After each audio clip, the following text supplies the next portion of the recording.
Hello and welcome to this review of Enigma's 8th studio album, The Fall of a Rebel Angel. I have a lot to say about this record, and the days of me making reviews that are under like 30 minutes are probably that's not going to be achieved in this video, unfortunately, because I have so much that I need to say about this record, because it really is an album of surprises and something that I did not expect and know that I was looking for in my life as a, casual, I would say, Enigma fan. So to precursor this, I will say that I am actually not like the hugest Enigma fan. I definitely got into his music very late into the scene. He's been around for a long time. Michael Cretu, who is the voice or the mastermind behind the, I guess you could call it, band of Enigma. Some of his more popular songs like Gravity of Love and Return to Innocence, I did start to get really into like several years ago.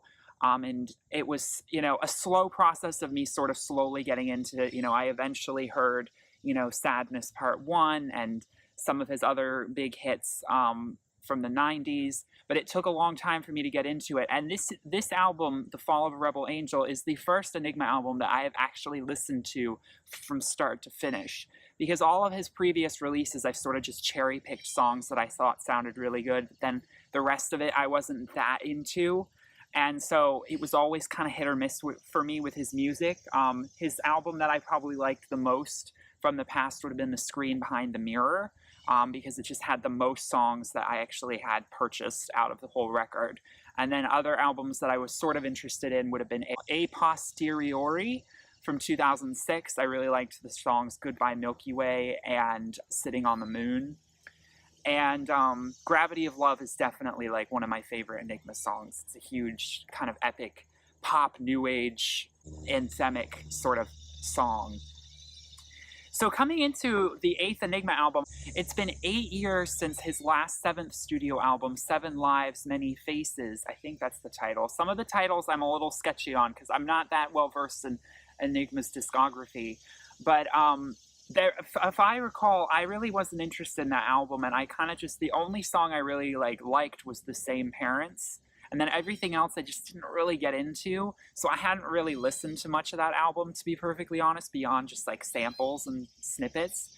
So coming into this record, it was funny because I'd happened to like the social media pages, and it sort of was like slowly like, oh, this album is coming and it's going to be like this big deal. It's been 8 years. And I was like, oh gosh, Enigma, like, oh yeah, I kind of had forgotten about you. And so bit by bit, when pieces of the story started to be untold and revealed, I became just so, at the beginning it was just sort of a passive interest, but it very quickly grew into something I could never have expected me to be so interested and invested in, and to the point where now we have the full album. So this album to me is going to mean a lot for me going forward. It's actually an album that I can say, and there's only a handful of records where I can say this, that it truly changed my life listening through to it the first time.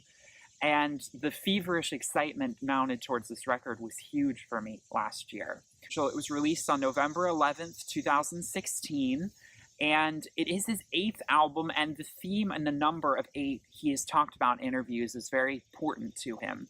And he signifies this as a return a little bit to the original sort of aspects of his first album, MCMXD, I think it's called. I'm really bad with these titles. Which has a precursor track, which he happened to name Part 1, as though he knew he was going to make a Part 2 26 years later, in Sadness Part 2.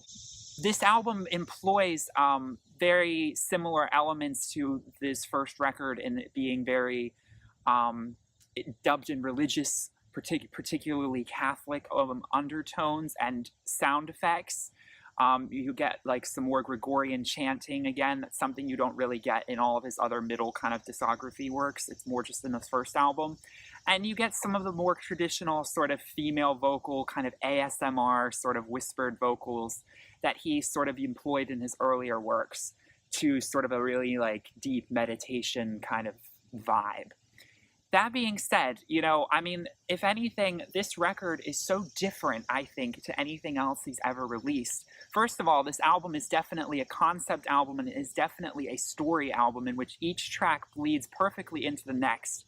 And they're really not meant to be singles or isolated on their own. The album is meant to be listened to start to finish, and it also has an accompanying story that Michael Cretu, his lyricist, came up with. And it is a beautiful story of, on the surface, it's kind of vague, but there's on the surface a story of a male protagonist figuring out his life, trying to change himself, and coming to a realization that he needs to accept responsibility for his own fate and his own choices moving forward. So it has an uplifting story arc and a bit of a moral message to it, but it is very vague, I think, on purpose, so you can interweave so many of your own concepts into the story and fabric, because the music is the only thing that we're getting here. The imagery, although he does supply that with these beautiful paintings by Wolfgang Beltracchi, who is, I mean, talk about a name. Who's named Wolfgang anymore?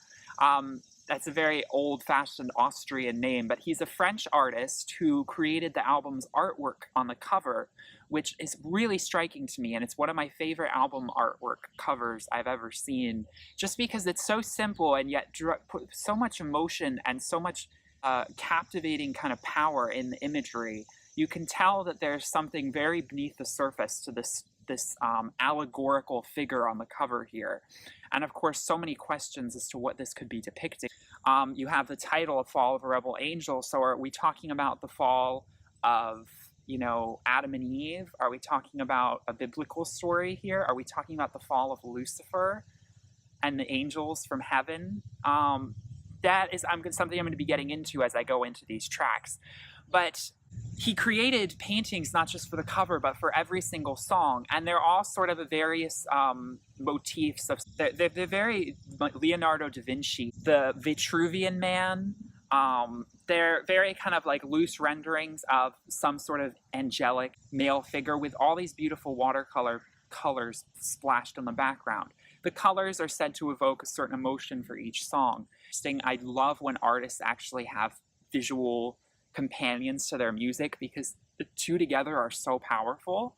And so I was so thrilled to see that this was not just, an audio project. This was a multi-sensory project that he really, through writing, poetry, visual art, and music, the music being the primary focus here, really embodies a body of work, and a real captivating one at that.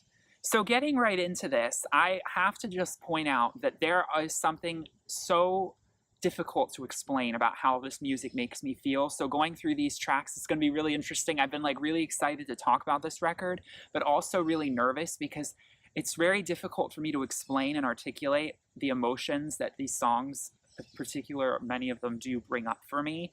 So I'm going to try my best, but I have to say that this album, there isn't a song that is a dud, in my opinion. I mean, every single song, for me, feels like it belongs, really flows. I mean, if anything, some of the songs are too short, but I mean, this is a journey that brought tears to my eyes, that made me feel all these different things, that really opened my mind in terms of my own creativity and imagination. And Enigma's music is always meant to do that. And of course, the title is Enigma. So the music's not meant to give you all the answers right away. It's meant to have you scratching your head. It's meant to have you think, so that's what this song is titled? What is this about? Or that's like such a bizarre sound. That's what this album is. It's meant to challenge you, and it's meant to make you really look in yourself and reflect on your own life and the way you view the world. So coming right in, we have the first track here, which features vocals by this woman, Nanook. I don't really know much more than that, but it's a very typical opener for an Enigma track in which he has a female vocalist sort of speak over a sort of synthy, sort of spaced out, chilled horn vibe that he sort of intros with this very short intro song called Circle 8. Now, it is very interesting, and this is something that will come up again through themes of this album.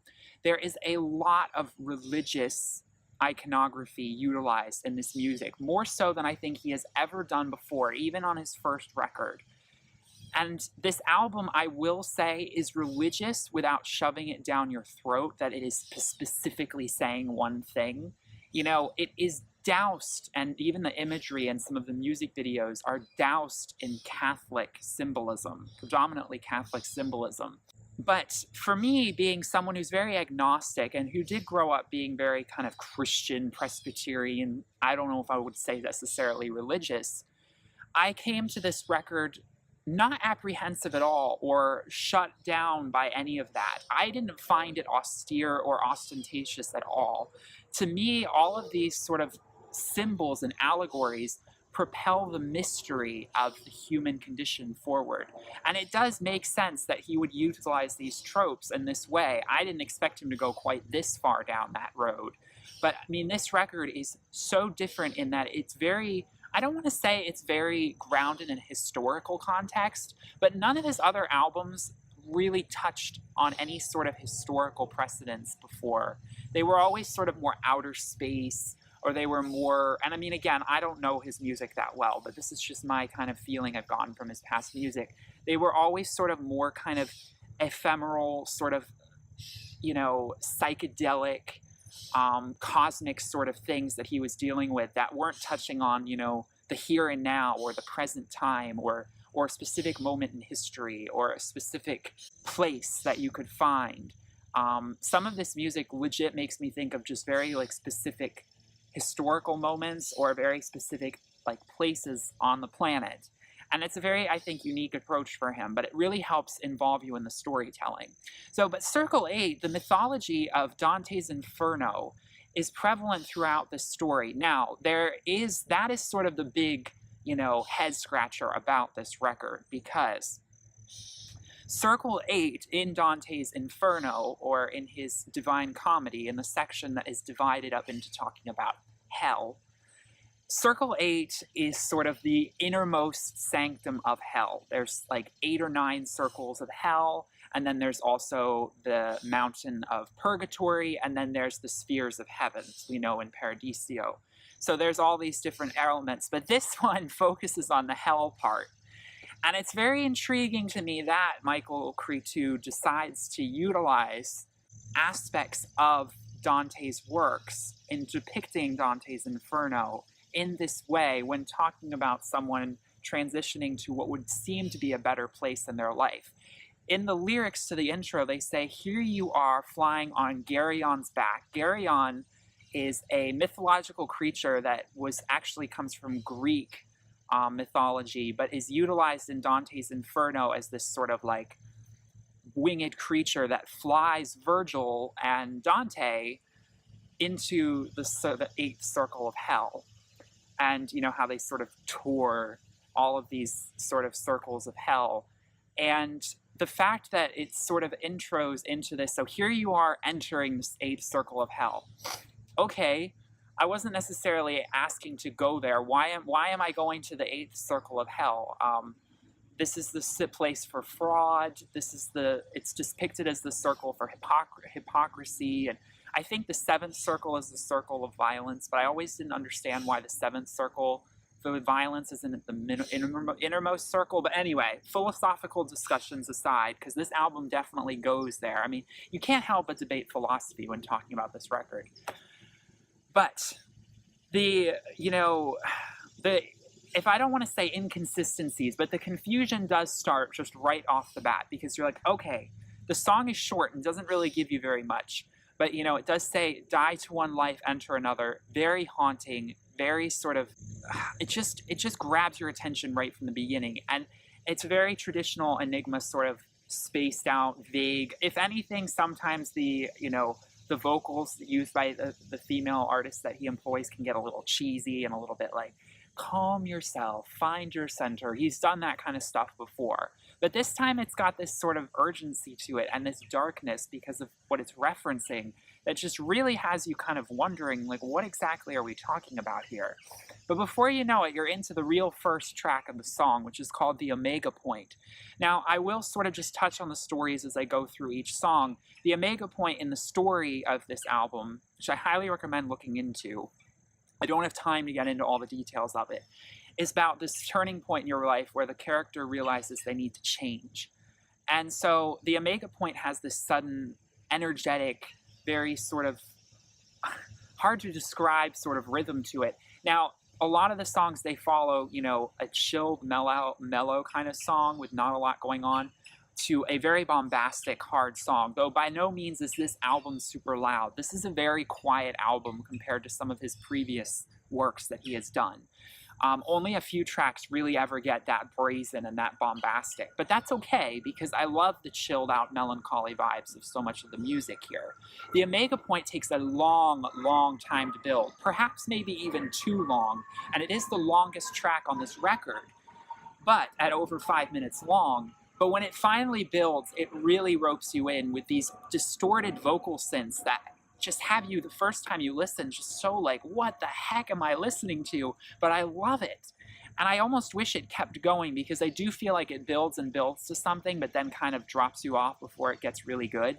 And so that is one thing that, again, some of this album feels very short. And even though the song is already very long, there's so much time spent building up to it. But then it suddenly gets really exciting, and then it sort of just quickly drops off. There's another track that really does this that I'll get into midway through the record. But this melody that they use in this song is utilized 2 more times in the record. So there is a thematic score throughout, which I do appreciate and like, because it helps tie in all of the music. You hear this melody again later on in different forms. So I kind of consider this sort of like the main theme song to the record. This is sort of the main pulsating sort of things are happening, things are changing. Otherwise, it's really hard for me to explain much more. But you have to listen to it for yourself, especially in headphones, because he is doing, this album is full of vocal effects and vocal manipulation and overlay and echo effects, more so than I've ever heard any artist use before, and it is brilliantly done. This is a, album that is masterfully produced. And Enigma, Michael Cretu, is an amazing producer. And we already knew that, but this album, every detail is so nuanced and thought through. Every note is so well placed and well composed that it blows my mind away and it blows my ears away to listen to this. So after we have this very energetic Omega Point, we come to Diving, which when I first heard sent chills down my spine.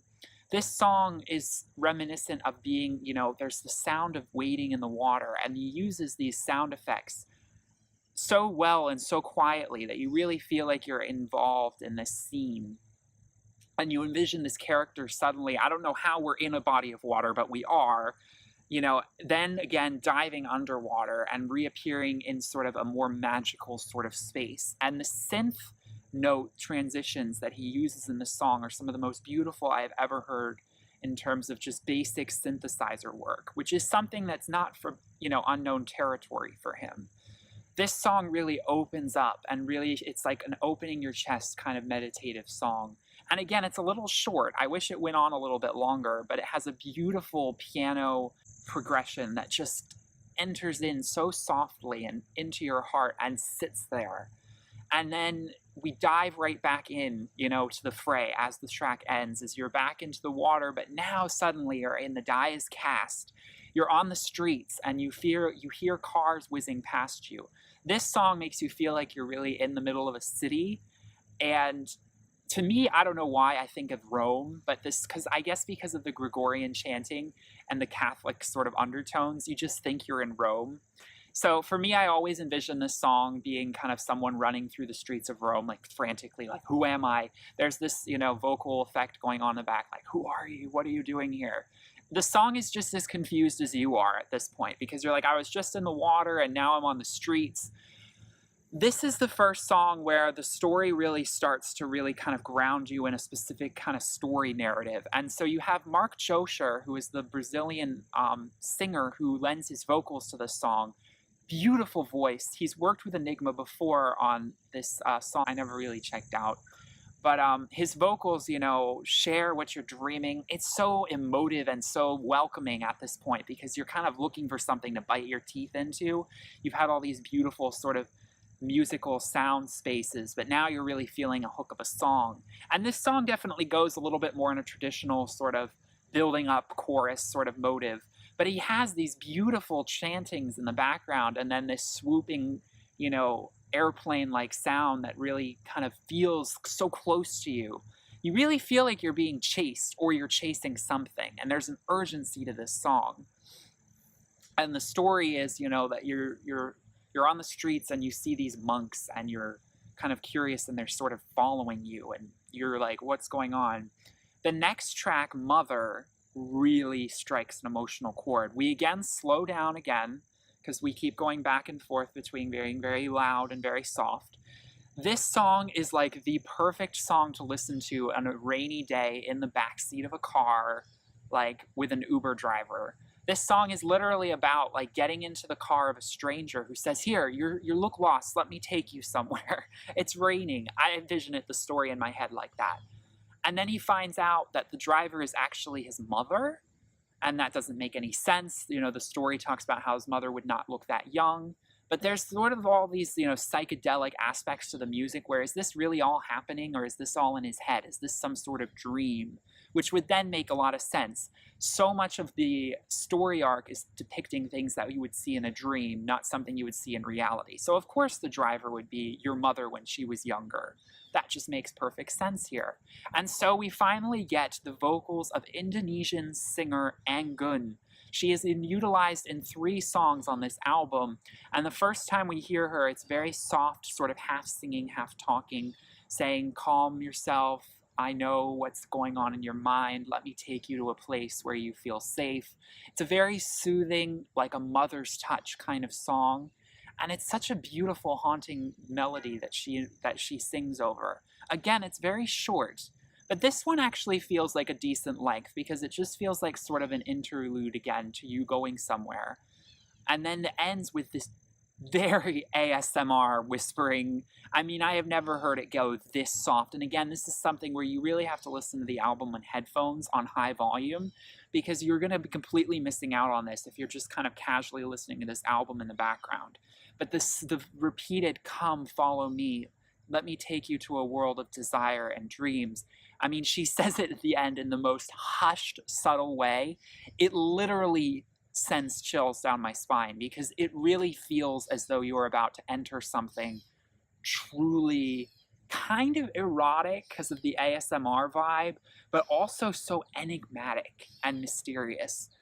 And we come to one of my, I don't know if it's my favorite song on the album, but is one of my most thought-provoking sort of head-scratching songs on this record, called Agnus Dei, which, as we know, Agnus Dei is a very familiar, Christian Latin word, basically meaning, Father in heaven or something along those lines. And it's sort of used as a repeated mantra for people praying, Agnus Dei, Agnus Dei. It's used so much in Catholic, singing and hymns, and the fact that it's the title of this song is really interesting to me. This is one of the most brazen and sort of abstract songs on the record. We have these distorted female vocals that are very kind of mourning and moaning, and then we have a breakdown of electronic, almost nightmarish soundscapes that follows that similar melody trope that we heard in the Omega Point. It then comes back again, so then we get this sense of transformation, but there is a sexiness to this song, which, if you follow the story is very complex at this point, but it basically, from my understanding, is sort of about temptation. And one of the things that we do get to in this part that is very Catholic is this sort of novice of being tempted by sexuality and having to turn away from it, and by doing so, bettering ourselves and becoming closer to God. Now, I don't take this as being so heavy-handed in that regard, but we do play with that theme here in these next few tracks. And being someone who has always been kind of fascinated by the sort of spiritualism of the Catholic and Christian faith, but not so much by the dogmatic, you are a sinner, you've done this, you've had sex before marriage, you're going to hell, like all those harsh rules. It's a very interesting juxtaposition that's placed here. But Agnus Dei feels like a blasphemous song because it feels as though, the title is about praising the Heavenly Father, the Lord of God, and yet I'm having sex, like the most dirty kind of satanic thing you could imagine.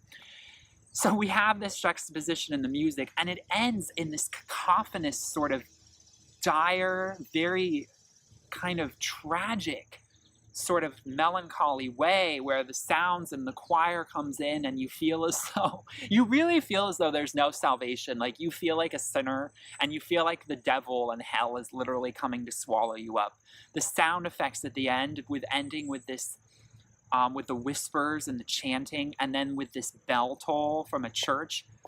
I mean, when I first listened to this, I was just like, oh my God, this song just freaking went there. Like, this is the gates of hell opening you up to you because you chose to turn away from God and, you know, all of these tropes. But here's what I will say. This album does not feel preachy at all. None of this makes you feel like you felt like you just listened to a sermon on libertine sexuality and how sinful it is. Or, you know, which is definitely touched on the next track, Sadness Part 2. But none of this to me feels as though I am being preached to or I am being taught a moral lesson. This just feels like a reflection of the inner turmoil going on in all of us, dealing with the choices we make in our lives. Whether we like it or not, we are sexual beings and we have cravings.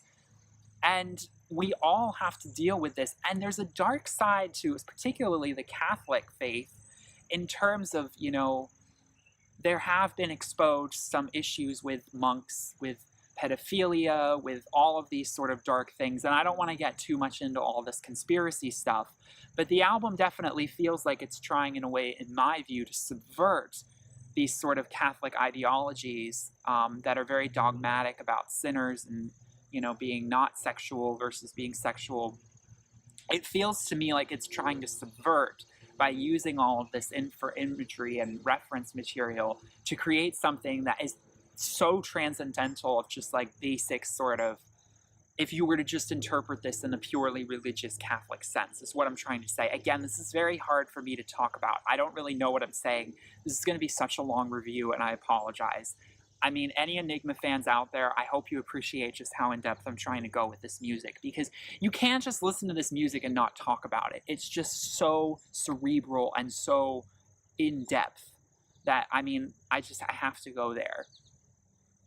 The 7th track, which was the first single, if you could call a song a single from this record, Sadness Part 2, is a direct reference to his first big hit, which actually did kind of go on the radio at the time, from 1990, Sadness Part 1.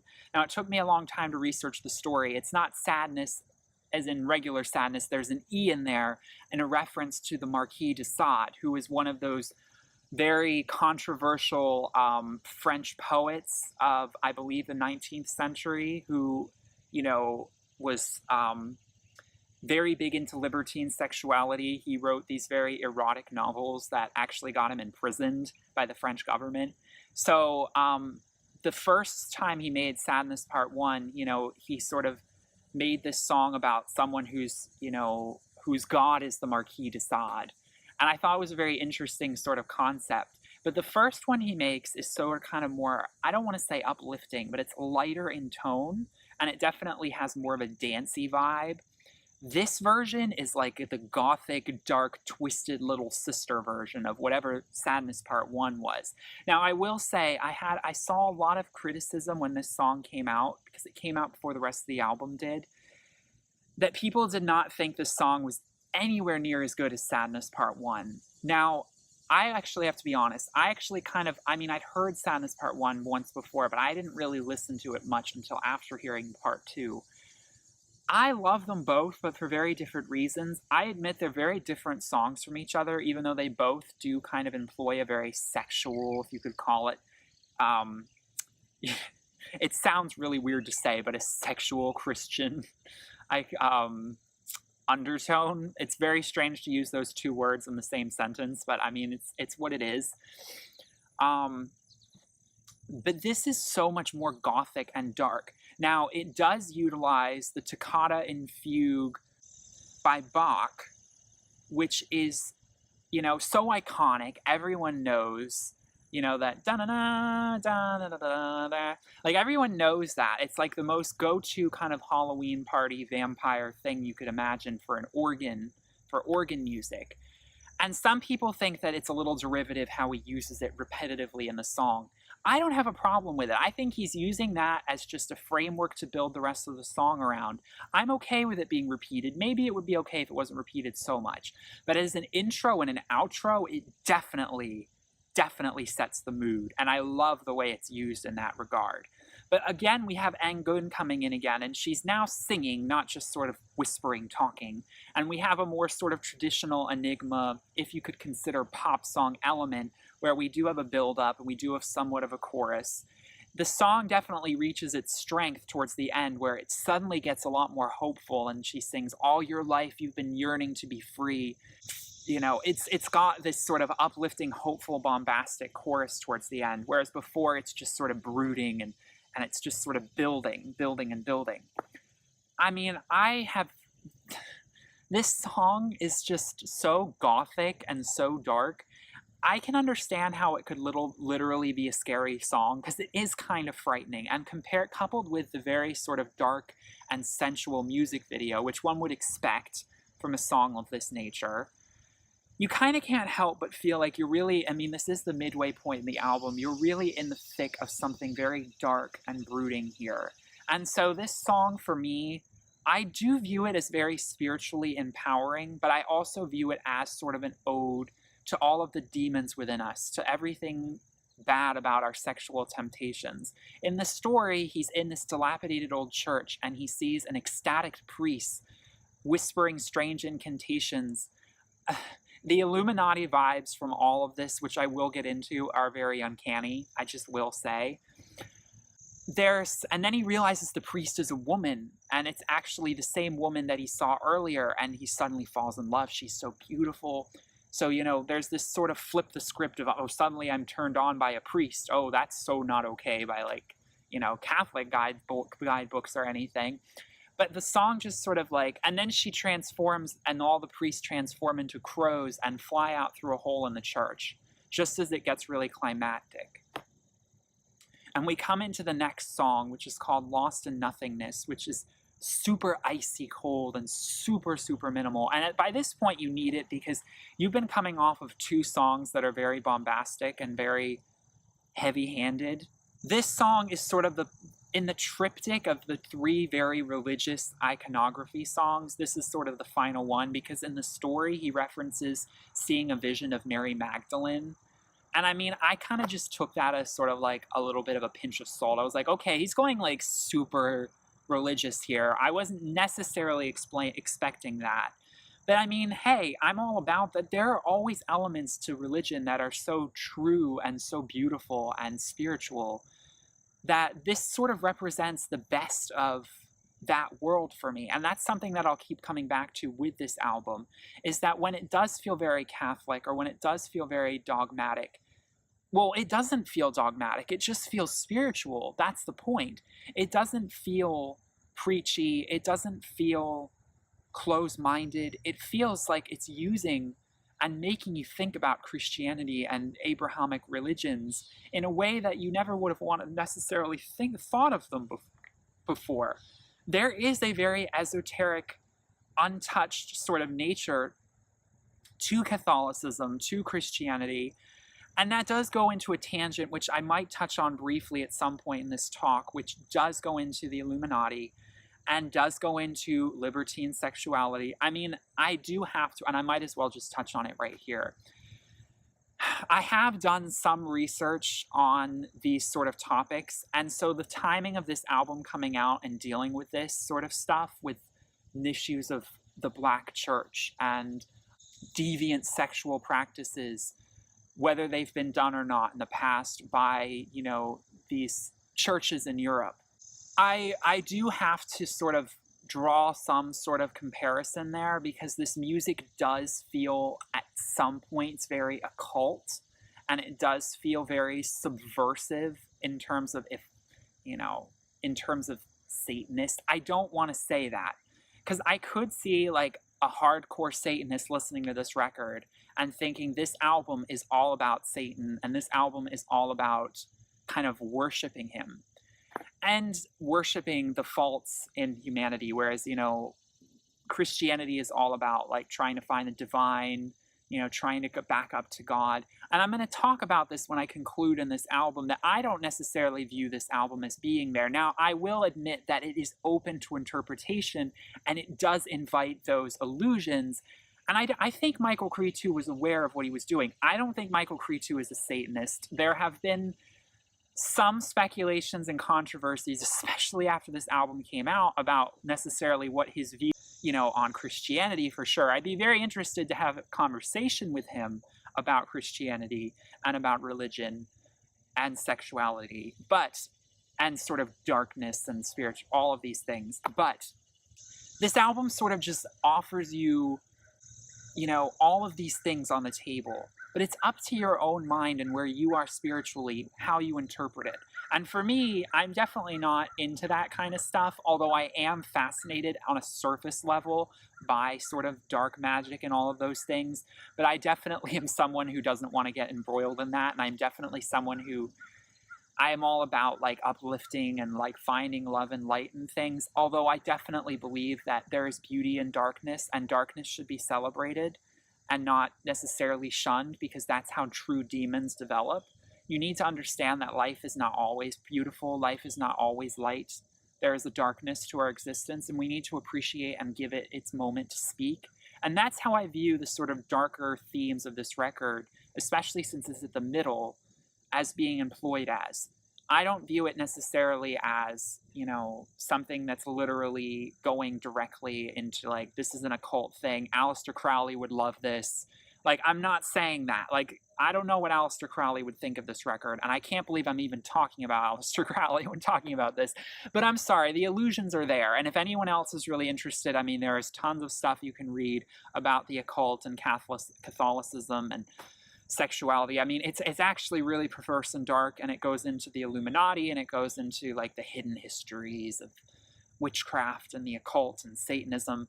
I'm not going to go in much more in that. I've already kind of bitten off more than I can chew by just going there, but I can't talk about this album without referencing that. But I will just leave it at that. I think it's an interesting sort of doorway to that, but I think it's artfully done. I think it's done in such a beautiful, tragic, emotional way that is about transformative, character. That is about someone reinventing or forming themselves and figuring out their life through the darkness around us.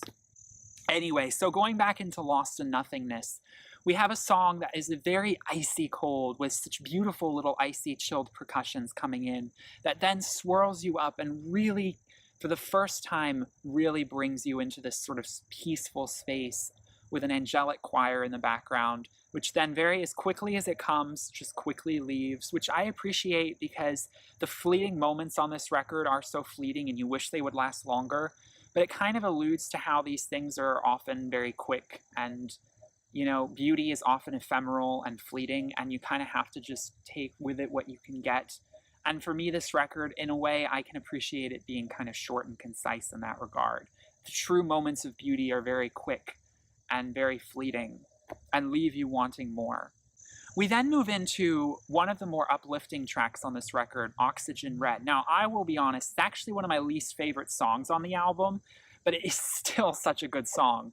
This is the third song that Angun is featured on, and we have such a more uplifting, take control of your life vibe and message, with a much more kind of major key chorus that really builds and drives, similar to how Sadness Part 2 did. And we have some more really interesting vocal distorted effects going on. Again, very masterful production, and of course tons of vocal editing and sound effects employed to really, really feast the ears on just like what a mastermind Michael Cretu is behind his Merlin, which is his sort of all-in-one studio recording device that he uses to produce pretty much all of the sounds on this record. Just truly incredible. And this song is about like alluding to oxygen, which is the atomic number 8, which he views as another symbol of being 8, a very powerful number. And he talks about don't breathe oxygen red, which is supposedly poison. Oxygen blue, I believe, is the counterpart. It's actually a chemistry sort of illusion. And so he employs that sort of trope, but it to me feels a little bit on the surface. And I don't know, maybe he could have gone a little deeper with that, but it's an interesting illusion. And again, he's trying to bring up the number 8 again. Then we come to Confession of the Mind. This is about, in the literal aspect of the story of this character, he's going to the confession booth and he's confessing his sins. And in the story, the person says, well, all these things you're telling me are not actually sins, but what is a sin is that you've lost faith in ever being found again. And for you to really absolve yourself of this sin, you have to cast yourself into your own reflection into the water. It's a very interesting and sort of subtle story arc. It's not that dramatic, and yet it is. I don't know what to think of it, but it's a very kind of beautiful. This song employs an organ in a very hopeful, sort of triumphant way. We're getting towards the end of the record here, so we're asking for resolution at this point. We've been through some stuff. And this one also employs again, for the third time, the sort of main theme of this album.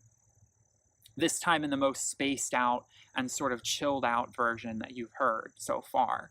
And it has a very spaced out kind of trippy feel that reminds me of his A Posteriori album, which was very outer space, very nebulous, very cosmic. This one song kind of pinpoints more in that direction, and I definitely enjoy it for it. Then we come to the other sort of interlude track, Absolvo, which is about literally this moment where this character sees the reflection in the water. We're back to the water again. We can hear the ripples, and they supposedly, they see the reflection and they throw a stone into their face in the water. And by doing that, they acknowledge their faith again in life, and then realizing they are this person. It's a little vague to me, but this person somehow feels freed because of them doing that. You could view this sort of as a metaphor for someone committing suicide, and that's where, if everything has sort of multi-way, tons of ways of being explored, that is one way in which this album could be explored. It's a much darker and sinister path, which is sort of going a little bit more in the Satanist direction of, this album is about like surrendering yourself to to suicide. Because, I mean, there is a little bit of that illusion there, and like you see a reflection in the water and you break that reflection. Is it because you jumped into the water and drowned yourself? Like, I can't help but think of that. But it's very allegorical. It's very like, we're going into a new era. We're going into a new phase of our existence. This is a very beautiful, melancholy song. And then he uses this angelic choir, which I wish was longer. It's so brief. That is so beautifully done. It just, very, very little in terms of like music has touched me so deeply like that, angelic choir has in this song. It feels so spiritual and so celebratory of what religion should be. Religion should be about the esoteric, uplifting nature of spiritual consciousness, of unity and light, and triumph over, darkness. And this song has that ton. You really feel like the angels are singing, and it's such a beautiful, tragic yet tragic sort of song. And I believe it is sung in Latin. Then we come to the final track, which is called Amen. This is one of the most powerful, if not the most powerful track on the record, especially in terms of lyrics. This employs the British electropop duo, who I only became familiar with because of this album, Aquilo, and Tom Fletcher, the lead vocalist. His vocals are just the most beautiful male vocals I have ever heard. And I'm someone who usually tends to lean towards more female-driven vocal melodies. His vocal performance is so emotional. I mean, you just have to listen to it. The song is about moving forward in your life and accepting the darkness and the darkness that you still have yet to overcome in yourself, but realizing in a reflective sense your own purpose in this world, and being that sort of sense of thank you, amen, so be it. This is my life now, and I have a purpose. Or if I don't have a purpose, I at least have a will to live. But it's like, it comes at a price. You learn all these things about the world. You've come to the end of this journey and you've seen so much darkness. You feel cast down from heaven and you're stuck here. There's that longing to come back to something whole. And there's a very melancholy, longing and yearning sound to this song. It's like really tugs at the heartstrings, but it still gets very uplifting. And then it ends with this very mysterious phrase, tentanda via ad incognita, which in Latin translates to basically search for the unknown. And that is basically the overall theme of this album. It's actually utilized in the first track, Circle 8, so it bookends the album with this female vocal whispering that. The lyrics to this song, he says, "I've been spied on and betrayed. What if God is not for me?" It symbolizes to me someone really realizing that they've been controlled or that they've been duped and deceived. And I think that that can play into the narrative of humanity's history or into the narrative of one's own personal experience, be it religious or just in general experience socially that they have had, where they really felt like they were living someone else's life and not their own, or living by someone else's rules meant to control them. And my own personal beliefs about religion, and especially with Christianity and the Abrahamic faiths, which are a lot more rules followed and strict, is that these religions, unfortunately, they have beautiful things to them that can be so uplifting and so esoteric, but they also have things used to deceive and trick and manipulate, especially in the past, people to follow certain groups of people or to keep others in power and to use that to control mass groups of people. And so this album, in a historical context, is speaking about humanity's consciousness awakening from that slumber of, being controlled by the powers of, the religious powers, especially in history, where religion before science became, accepted, was the law of the land. And especially in Europe, this was a huge issue. So for me, this album is playing with these ideas and themes in a very sort of beautiful, down-to-earth kind of, and yet at the same time very out of outer space kind of personal experience feel. And I really appreciate that. And going forward, it really makes the album feel like it is so much more aware of itself than just being, categorized as a spiritual Christian record or a Jesus record. It's so much more than that. I'm not saying that religious Christian music cannot be very spiritual. I find some very, very spiritual and uplifting things in the Bible and in music created for Christianity. But there are also things in there that are not so uplifting. And so it's just finding that balance in your life. And this album speaks to that in a very wise and very subtle but subversive way. This album is about, ultimately, in my mind and in my interpretation, exploring the vastness of your own mind and imagination and this reality around us and how it changes because of what you go through in your mind. This album is not just literally about triumph, good over evil. This album is so much more multidimensional than that. It's a celebration of the darkness and the beauty and the flawed existence of human nature. And so tying this back into the theme of the fall from heaven, which is referenced in the album title and in the album art and in some of the themes of this record, I do view this album as expressing somewhat, Adam and Eve fell from heaven from eating the poisoned fruit.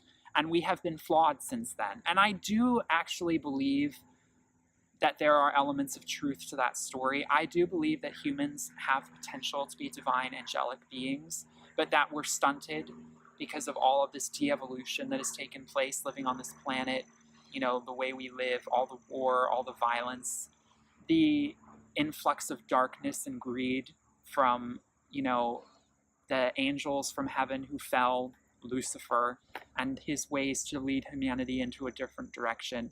I definitely buy into that narrative and that sort of tragic element. This definitely, if anything, parallels Dante's Inferno in that it has this divine tragic element to it.